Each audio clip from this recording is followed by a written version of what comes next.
Gusto na raw ipabok sa simbahan ang kasal ng kanyang anak. Pero si Tony Gonzaga at Direk Paul Soriano, bawal pa rin daw mag-out of the country.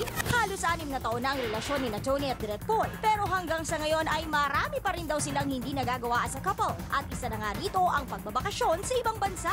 Yun naman kasi ang sabi sa akin ng parents ko na habang sa bahay pa nila ako umuwi, yung rules pa rin nilang masusunod. Kaya hanggang dito na lang kami. O dyan lang sa malapit-lapit na pwedeng puntahan at kasama sina mom and dad. Kwento pa ng TV host actress.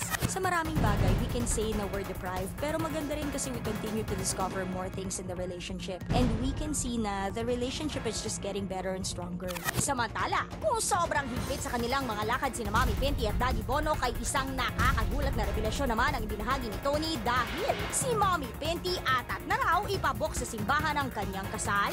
Minsan nagsalita ako about it. Nakwento ko lang naman o nasabi ko, hala, ayan na ang Mami Penty. Dahil daw sinabi ko na ganitong church ko gusto ikasal, doon daw ako ikakasal. Magpapabok na nga. Hala, gustong makialam, kaya ayoko na muna magsabi.